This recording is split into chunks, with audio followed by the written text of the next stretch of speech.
The greatest misunderstanding. Perhaps the greatest misunderstanding in human history has never been about God, nor about the Buddha, nor about the universe. Perhaps the greatest misunderstanding is about ourselves. We spend our entire lives trying to change our emotions, repair our thoughts, control our destiny, and become a better version of the person we believe ourselves to be. Yet almost no one ever asks the most important question. Who is the one trying to change? The map of consciousness. David Hawkins proposed what he called the map of consciousness, not as a measure of human worth, but as a symbolic way of describing different states of consciousness. Fear, shame, guilt, anger, pride, courage, acceptance, love, peace, enlightenment.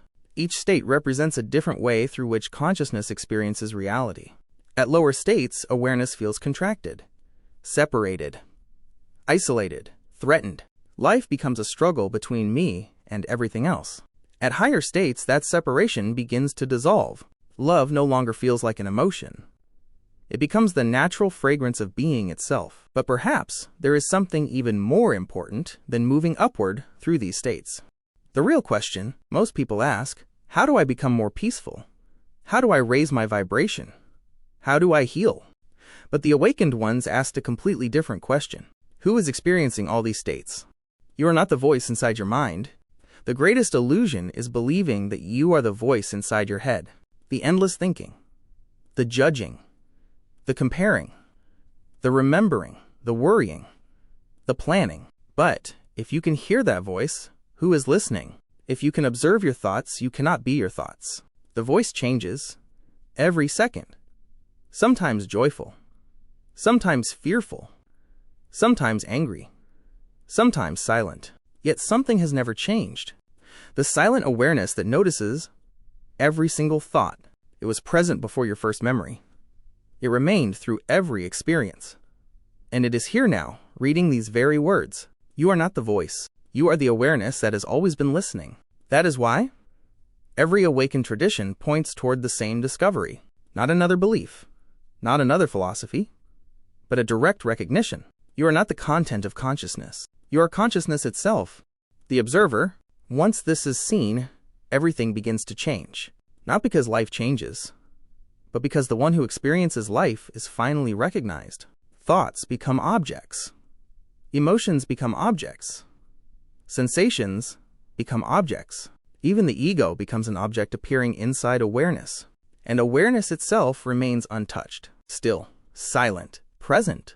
This is what the Buddha called knowing. This is what Jesus pointed toward when he said, "The kingdom of God is within you." Perhaps they were never speaking about two different truths. Perhaps they were pointing toward the very same awareness. Awareness appears at the moment of contact. If awareness is the silent observer, then where does suffering begin? The Buddha answered this question with extraordinary precision. Every experience begins when one of the 6 sense doors comes into contact with the world. The eyes meet form. The ears meet sound. The nose meets scent. The tongue meets taste.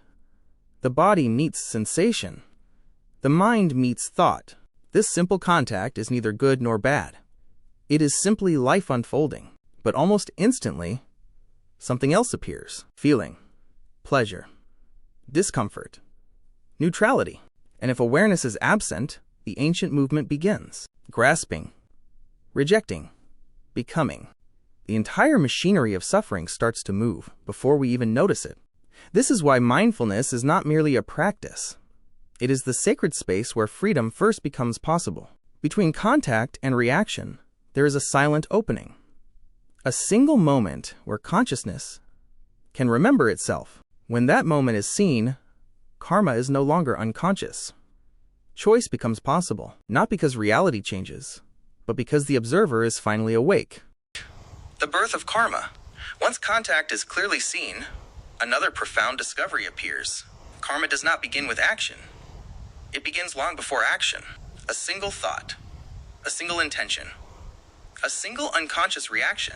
This is where the entire future is quietly being created. Most people believe their suffering comes from the outside world, from difficult people, from painful circumstances, from bad luck. But the Buddha pointed somewhere else. Between contact and action, the mind makes a choice, usually without knowing it. When pleasure appears, the mind reaches. When discomfort appears, the mind resists. When neutrality appears, the mind searches for stimulation. Craving, aversion, ignorance. These three movements have silently shaped human history. Yet none of them are inevitable. Because there is one power greater than habit: awareness. The moment awareness clearly recognizes what is happening, habit loses its unconscious authority. The reaction pauses. The old pattern weakens. Something entirely new becomes possible. This is why the Buddha never taught blind obedience. He taught clear seeing, because only what is clearly seen can truly be transformed. When pleasure appears, the mind reaches. When discomfort appears, the mind resists. When neutrality appears, the mind begins searching for something more. Craving, aversion, ignorance. These three ancient movements have quietly shaped every civilization, every conflict, every personal story. But the Buddha discovered something extraordinary. Between what happens and how we respond, there is a hidden space.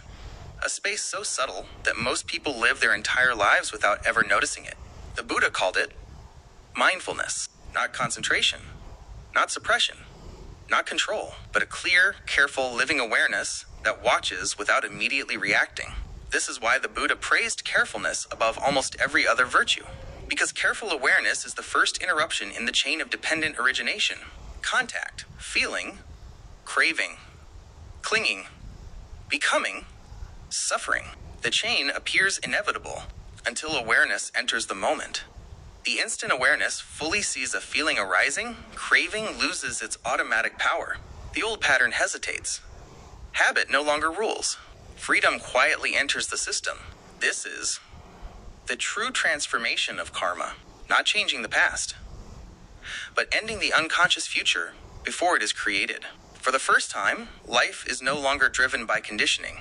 It begins to move through wisdom, not because the world has changed, but because the one who sees has awakened.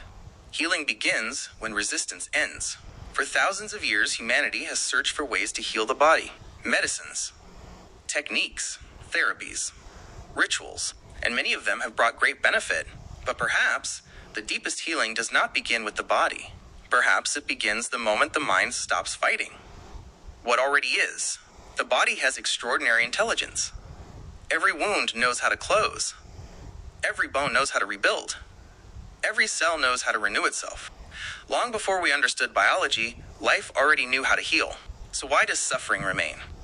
Because the body is often trying to heal, while the mind keeps reopening the wound. One memory. Again. One fear. Again.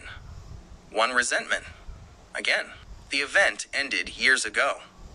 Yet the nervous system still behaves as though it is happening right now. Not because the past still exists, but because the mind keeps recreating it.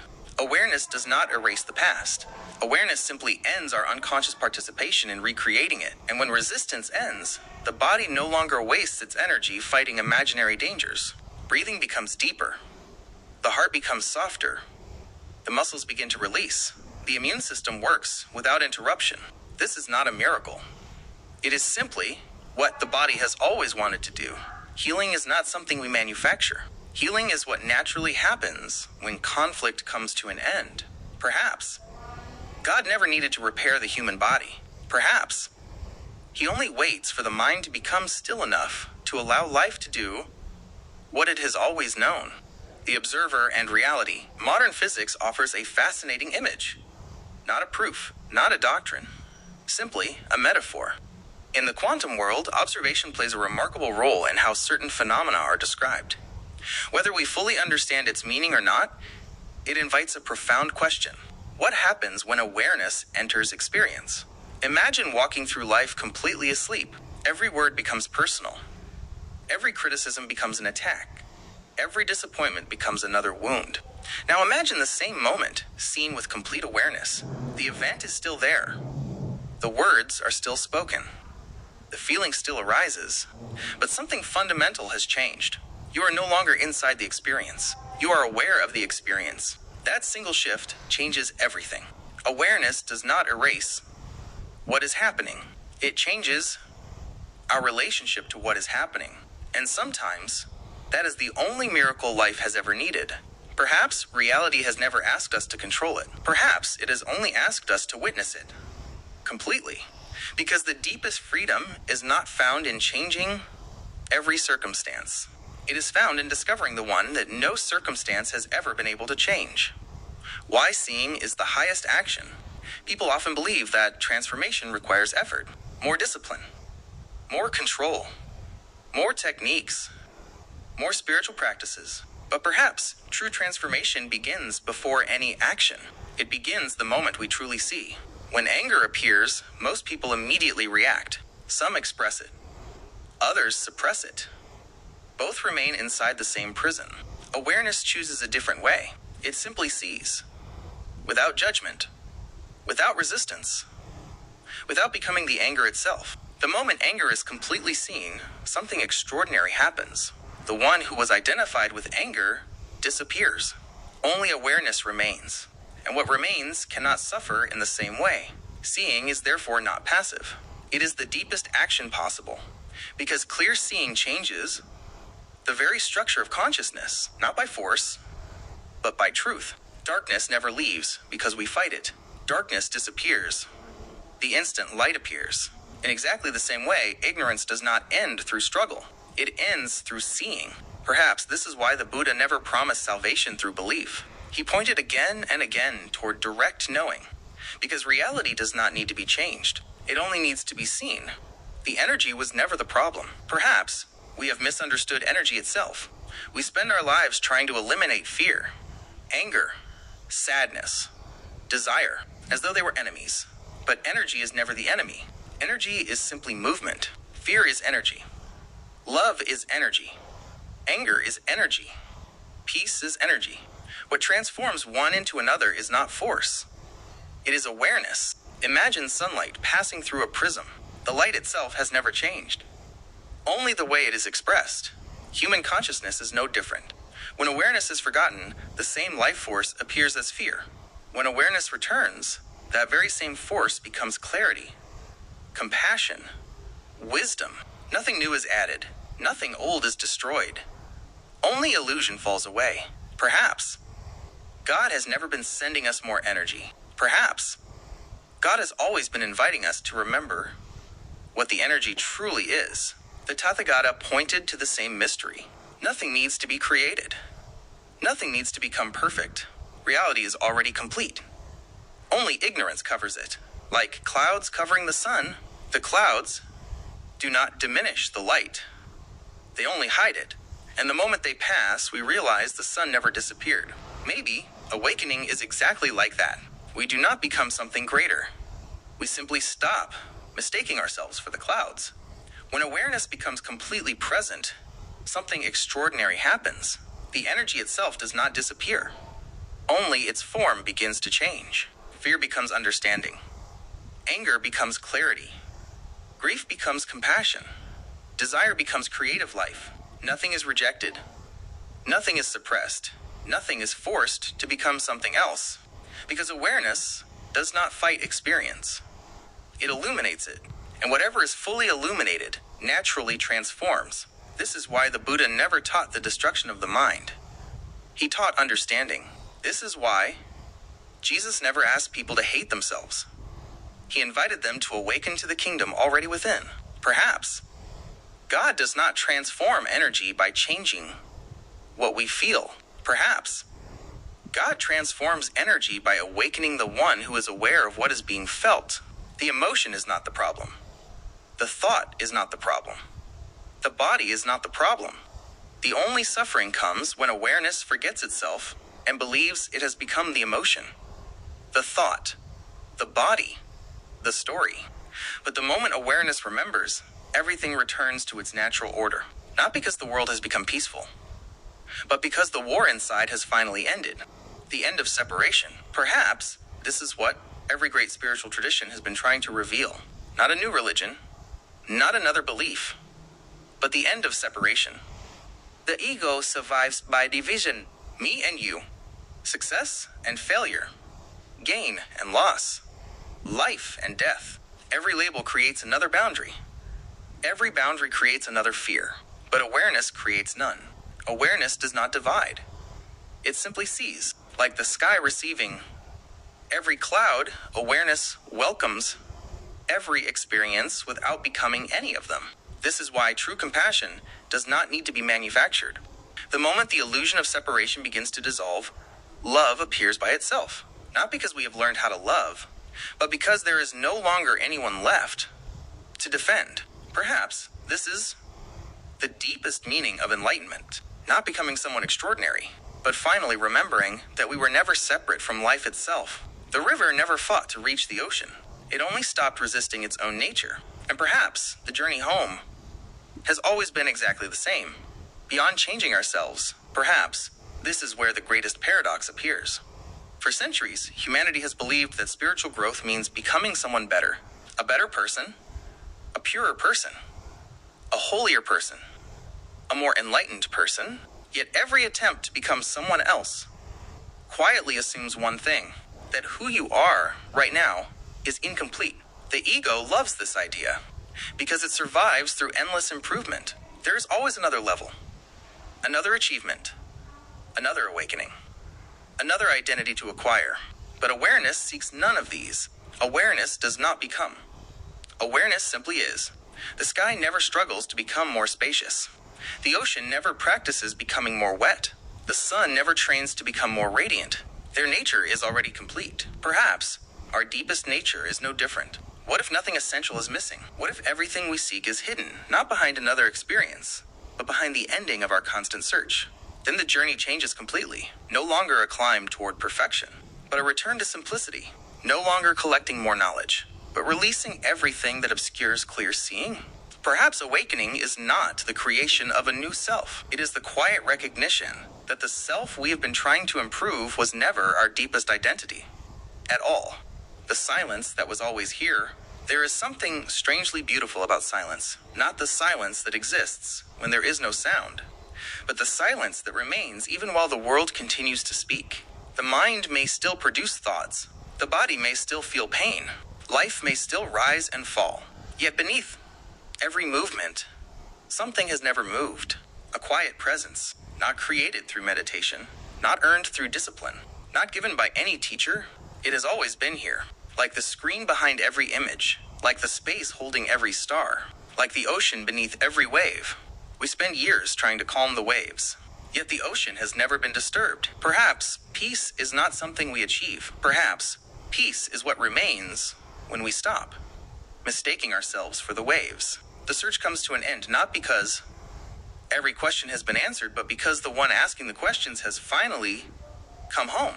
Nothing has ever been separate. Look closely, and something astonishing begins to reveal itself. The tree does not breathe by itself. The ocean does not exist by itself. Even your next breath is not yours alone. The air has traveled through forests, mountains, birds, animals, and countless human lives before arriving here. Everything is participating in everything else. Nothing exists alone. The Buddha called this dependent origination. Nothing arises by itself. Nothing remains by itself. Nothing disappears by itself. Every moment is woven from infinite relationships. Perhaps this is why love is not merely a moral teaching. It is the most accurate description of reality, because when separation is carefully examined, it cannot be found. There are bodies. There are thoughts. There are names. There are stories. But beneath all of them, there is one life appearing as many. One light shining through countless windows. One ocean playing as countless waves. Perhaps this is why forgiveness becomes possible. Not because someone was right or wrong, but because the illusion of absolute separation begins to dissolve. And when that illusion falls away, compassion does not need to be practiced. It simply flows, like water finding its own level, like sunlight touching every leaf, without choosing one over another. Perhaps this has always been the secret hidden in plain sight. Not that we must learn to become one, but that we have never been anything else. No one needs to be saved. Perhaps this is the hardest truth to accept. Our entire lives we have believed that we are someone searching for salvation. One day, when we become good enough, wise enough, pure enough, enlightened enough, then we will finally arrive. But look more carefully. Who is walking? Who is searching? Who is trying to become? The ego always lives in tomorrow. It whispers, just a little more. Try a little harder. Achieve one more thing. Become someone greater. But awareness does not live in tomorrow. Awareness knows only this moment, here, now. If this moment is seen completely, what else needs to arrive? If this reality is fully embraced, who is still lacking? Perhaps liberation is not reaching another destination. Perhaps it begins the moment we stop running away from where we already are, like someone wandering across the world searching for home, only to awaken and discover they had never left it. Perhaps this is what every awakened being has always been pointing toward. No one needs to be saved. Only a dream is waiting to awaken. And perhaps that awakening has never been the birth of someone new. It is simply the end of forgetting who has been here all along. The seeker was never the destination. The journey was never about becoming. It was always about remembering. And what is remembered cannot be lost ever again. The end of the search. And perhaps this is why every true master appears so ordinary. They no longer carry the burden of becoming. They no longer wake up asking, how can I complete myself? Because what needed to be completed was never their true nature. The river does not wonder whether it deserves the ocean. The flower does not compare itself to another flower. The stars do not compete to shine. Only the human mind imagines that existence must be earned. Yet existence has already said yes to you. Before your first thought. Before your first success. Before your first mistake. Life never asked you to prove that you belong. It only asked you to be present enough to notice that you have always belonged. Perhaps this is why gratitude appears so naturally when awakening begins. Not gratitude because life has finally become easy, but gratitude because we discover that life has been carrying us even while we believed we were carrying ourselves. Every breath was given. Every heartbeat was given. Every sunrise arrived without asking anything in return. Perhaps grace was never something that descended from heaven. Perhaps grace has always been the quiet fact that reality has never stopped embracing us, even when we forgot to embrace ourselves. And maybe this is why the awakened stop searching. Not because they have found everything, but because they have discovered that the one they were searching for has been looking through their own eyes from the very beginning. The illusion of time. Perhaps there is one final illusion that quietly sustains every other illusion. Time. Not the movement of planets, not the rhythm of sunrise and sunset, but psychological time. The endless feeling that fulfillment exists somewhere other than here. The ego cannot survive without tomorrow. It whispers, one day, I will finally be enough. One day, I will find peace. One day, I will awaken. But awareness has never lived in one day. Awareness has never left this moment. The future exists only as thought. The past exists only as memory. Yet the one who knows both memory and imagination is present before either appears. This is why every awakened tradition returns to the same invitation. Be here. Not because the present moment is morally superior, but because it is the only place where reality has ever existed. The mind travels through centuries. Awareness never takes a single step. It simply shines. Like the sun that does not chase the morning. Morning arrives because the earth turns toward the light. Perhaps awakening is not our journey toward truth. Perhaps it is simply the moment we stop turning away from what has always been here. The eternal present. Perhaps there has never been another moment than this one. Every memory appears now. Every imagination appears now. Every dream appears now. Even the idea of later exists only now. The mind stretches this moment into a story called time. Awareness simply illuminates what is here, nothing more, nothing less. This is why peace cannot be postponed.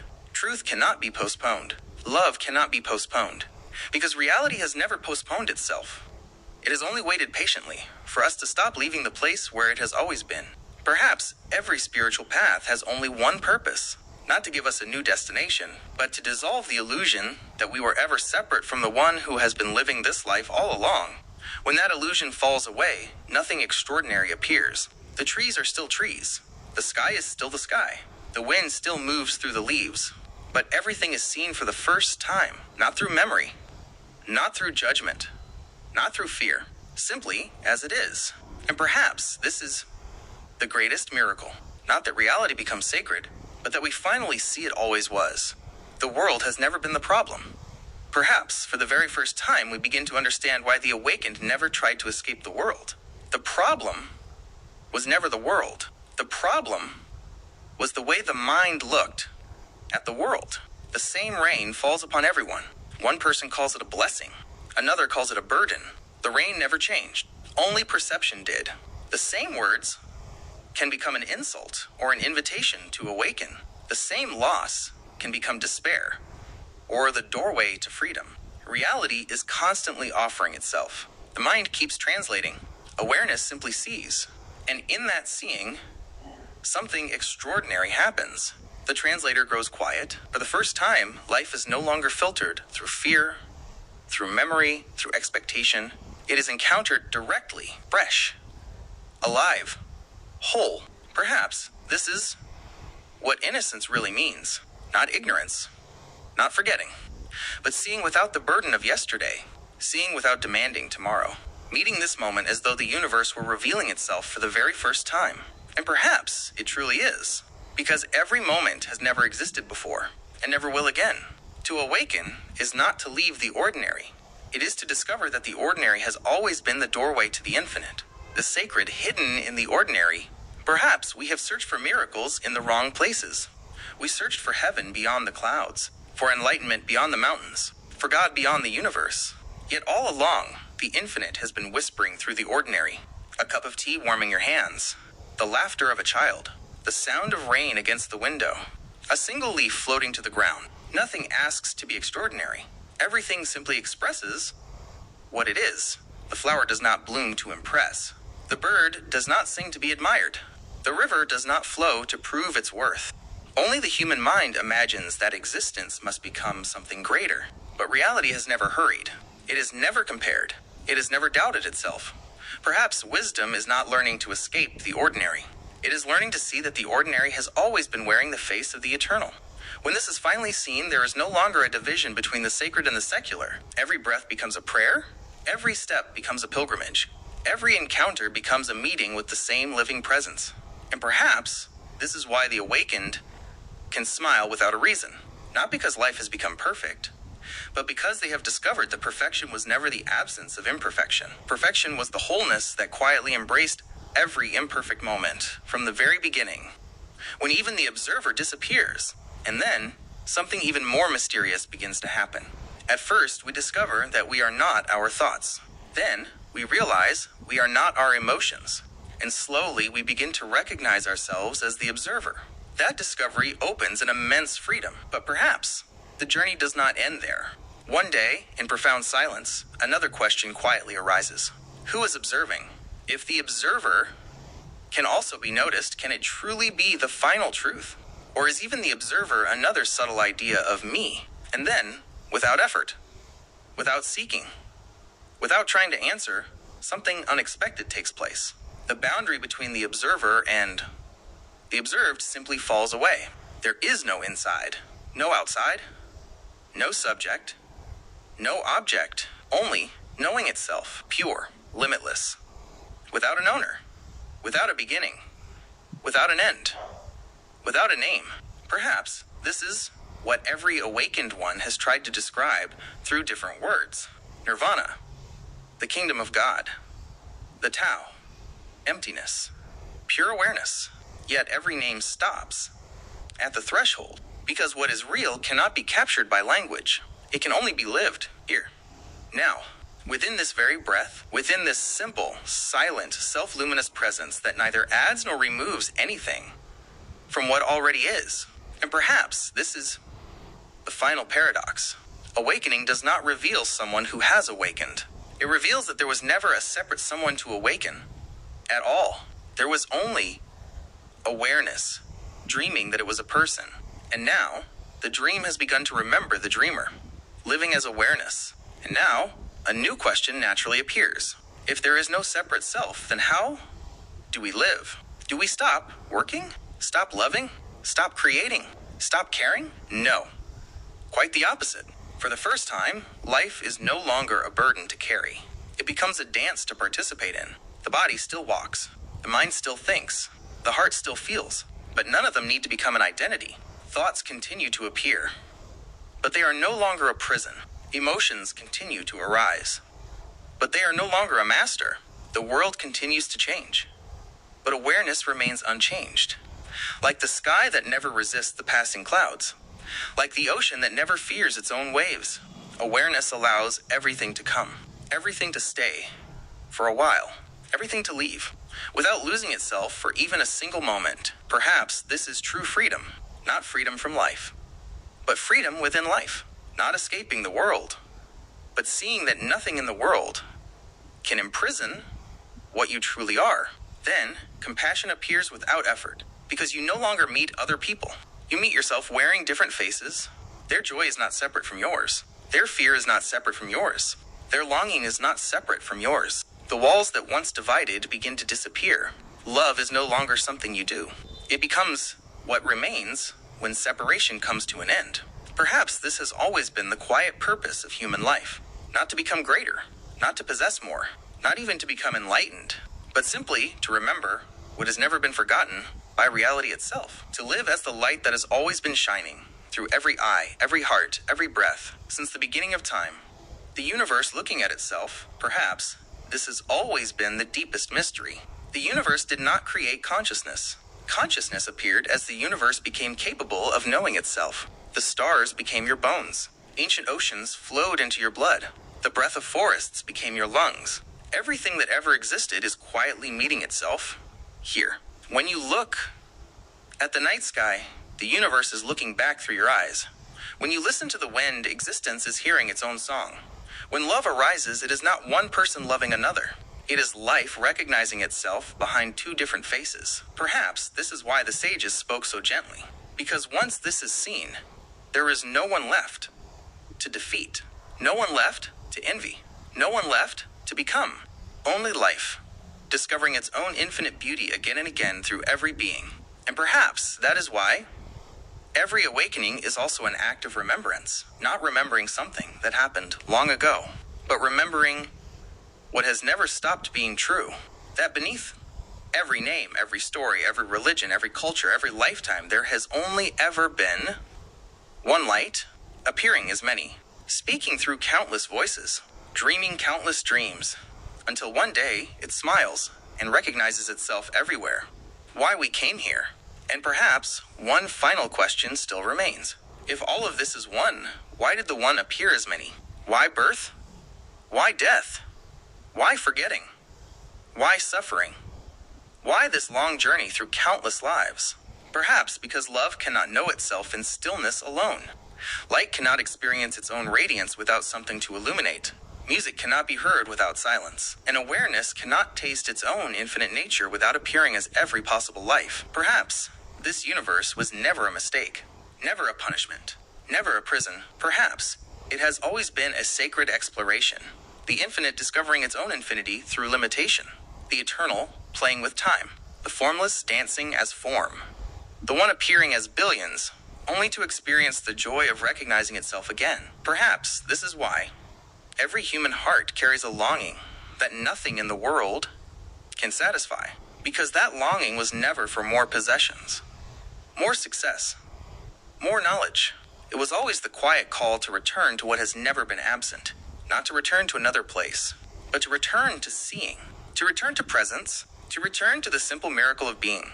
And when that return finally happens, nothing is added, nothing is taken away. The universe continues exactly as before, only now it knows it is awake. And perhaps that has always been the true mission of humanity. Not to conquer the earth, not to escape the world, not even to save it, but to become clear enough that the light which has always been shining can illuminate this world through us. Perhaps that is what every sage, every prophet, every Buddha, every Christ was inviting us to remember. Not that we should become the light, but that we have never been anything else, beyond every name. And perhaps there is one final veil that quietly remains, the veil of names. We give names to everything. God, Buddha, truth, consciousness, awareness, love, emptiness, infinity. The names are beautiful. They point. They inspire. They guide. But no name has ever been the thing it points toward. The word water cannot quench your thirst. The map is never the landscape. The finger is never the moon. And perhaps this is why the wisest ones always spoke with such humility. The moment truth becomes an idea, the mind has already stepped away from it. Reality does not ask to be believed. It only asks to be seen. Not tomorrow. Not after another book. Not after another retreat. Now, the next breath. The next sound. The next heartbeat. This is where the infinite keeps revealing itself. Perhaps awakening is not collecting better answers. It is allowing every question to dissolve into direct seeing. And in that seeing, a quiet smile appears, not because everything has been explained, but because nothing needs to be explained before it can be loved. Perhaps this has always been the secret hidden in plain sight. Life was never asking us to understand the mystery. Life was inviting us to become intimate with it, to walk without certainty, to love without possession, to give without calculation, to see without separation. And perhaps that is enough, because the infinite has never asked for perfection, only presence, only honesty, the courage to remain awake to what is already here. Then, without effort, every ordinary moment becomes a doorway. Every face becomes a mirror. Every breath becomes a remembrance, and the journey that once seemed to stretch across lifetimes is discovered to have ended exactly where it began, here, now, always. The final home was never somewhere else. Perhaps every journey has always been a circle, not a line. We believed we were moving away from home, away from God, away from truth, away from ourselves. So we searched through knowledge, through religions, through philosophies, through success, through suffering, through countless lives of becoming, until one quiet day, we discovered something astonishing. Home had never been behind us, nor ahead of us. Home had always been the awareness within which the entire journey was unfolding. The traveler appeared, the road appeared, the destination appeared, but awareness never moved. It remained exactly where it had always been, like the screen untouched by every movie, like the sky untouched by every storm, like silence untouched by every sound. Perhaps this is why every awakened being speaks more softly than before, because once the search comes to rest, there is no one left to convince, no one left to defeat, only an endless invitation. Be here, see clearly, love completely, and allow this ordinary moment to reveal its infinite depth. Perhaps this has always been the true meaning of coming home, not arriving somewhere new, but recognizing that reality has never been anywhere else. It has always been here, patiently waiting for us to notice. And perhaps that noticing is the beginning of a new humanity, a humanity that no longer asks, who is right, but quietly wonders, can I see through the eyes of love? Because the moment we truly do, the world has already begun to change. The gift we leave behind. Perhaps there is one last thing. We have misunderstood. We believe our life is measured by what we achieve, by what we own, by what we build, by how many people remember our name. But perhaps life has always been measured in a different way, not by what we leave to the world, but by what we awaken within it. A single act of genuine kindness may travel farther than an empire. A single moment of true presence may heal a wound that has lasted for generations. A single heart that remembers its own light becomes permission for another heart to remember. Perhaps this is how the world changes, not all at once, not through force, but quietly. One awakened conversation, one forgiven memory, one fearless act of compassion. Like dawn, it does not argue with the night. It simply arrives, and the darkness discovers it was only the absence of light. Perhaps our greatest legacy will never be our words, nor our ideas, nor our accomplishments. Perhaps our greatest gift is the quality of our presence, because people may forget what we said. They may forget what we did, but somewhere deep within, they will remember how their heart felt when it was seen without judgment, loved without condition, met without fear. And perhaps that is how God continues to embrace the world, one human heart at a time. And then we leave. There is one truth that no one escapes. One day, every one of us will leave this world. The body will return to the earth. Our name will slowly fade. Everything we once called mine will belong to someone else. Every role we carefully played will quietly fall away. So what remains? Not the house, not the wealth, not the reputation, not the stories people told about us. Perhaps only one question will remain. Did I truly live? Not how many years I existed, but within those years, how many moments was I completely awake? How many times did I look into another face without judgment? How many times did I listen without preparing my reply? How many times did I love without asking to be loved back? Perhaps those are the only moments that never die, because everything born from the ego belongs to time, but everything born from love belongs to eternity. Perhaps death does not come to take away our life. It comes to take away everything that was never truly ours. And when every mask has fallen, there is no longer the successful one, no longer the failure, no longer the rich, no longer the poor, no longer the believer, no longer the skeptic, no east, no west, only presence, still, luminous, silent, unborn, undying. Perhaps this is why those who have truly awakened do not fear death, because they never identified themselves with what can die. They saw that every form appears and disappears, but awareness never arrives and never leaves. Perhaps the greatest miracle is not to live forever. It is to live this very moment so completely that nothing remains unfinished within the heart. And then, if death should knock upon the door, we simply smile. Not because we know what comes next, but because we have finally discovered that what we truly are was never born, and therefore can never be lost. Perhaps that is why every sunset is beautiful. Not because it is the end of the day, but because it quietly reminds us that every ending is also a returning. Not to somewhere else, but to the timeless home that has always been here. God's final dream. Perhaps God never wanted to be worshipped. Perhaps God wanted to become human. Not once, not through one prophet, not through one Buddha, not through one Christ, but through every heart that remembers its own light. Perhaps this has always been creation. Not God creating the universe, but God discovering himself through the universe, through every child that laughs, through every mother that forgives, through every stranger who chooses kindness instead of fear. Perhaps every time one human being awakens, God opens his eyes one more time. Every act of compassion is God touching his own hand. Every moment of forgiveness is God healing his own heart.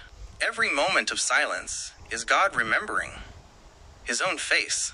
And perhaps the universe has never been trying to produce better humans. It has always been trying to remember its own divinity, not somewhere far away, but here, as you, as me, as everyone. Imagine if just one generation grew up knowing they were never separate. Would war still exist? Would greed still make sense? Would hatred still survive? Perhaps heaven was never a place waiting after death. Perhaps heaven begins the moment we stop pretending to be separate, and earth becomes the garden it was always meant to be. Perhaps this is why the universe kept expanding. Not because space needed to become larger, but because love wanted more places to awaken, more eyes through which to see, more hearts through which to love, more lives through which to remember. And perhaps after everything you have heard, after every question, after every answer, only one invitation remains. Do not believe any of this. Do not follow these words. Simply be still.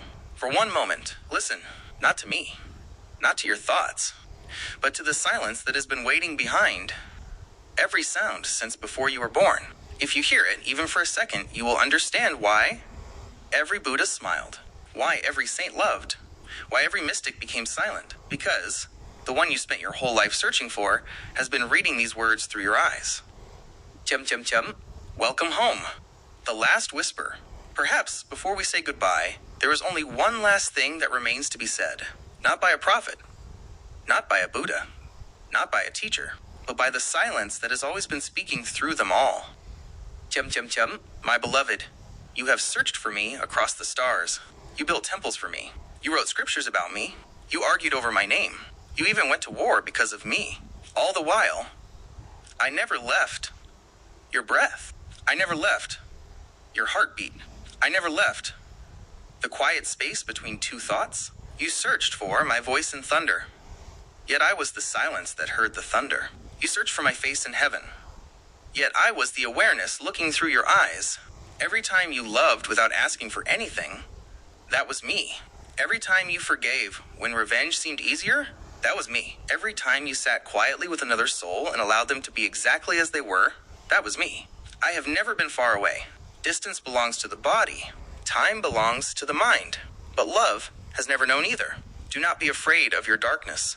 I have always been there too, not trapped inside it, but patiently waiting until you turned around. There has never been a single moment when I loved you more or less. You could not earn my love because you were born inside it. You could not lose my presence because it is the very space in which losing appears. Now your journey is becoming very simple. Wherever you meet fear, bring presence. Wherever you meet hatred, bring understanding. Wherever you meet sorrow, bring your whole heart. Do not try to become the light. Simply stop hiding from the light already shining through you. And when you forget, forget gently. When you fall, rise gently. When you fail, love yourself gently. Because I have never spoken to you with condemnation. Only with patience. Only with compassion. Only with an endless invitation to come home. One day, this body will become dust. These words will disappear. Civilizations will rise and fade. Stars will be born and die. Yet, what you truly are will remain untouched, just as it has always been. So if there is one gift you carry back into the world, let it be this. Look into every pair of eyes, as though I am looking back at you, because I am. Love every being, as though they are another form of your own heart, because they are. And when your final breath arrives, do not ask whether you found me. Smile, because you will finally remember I was the one who walked beside you through every joy, through every tear, through every lifetime, not leading you toward home, but quietly waiting until you discovered you had never left. Chum chum chum. And then there was nothing more to say. Only the sound of the wind, the rhythm of a breathing world, the quiet beating of one infinite heart. Welcome home.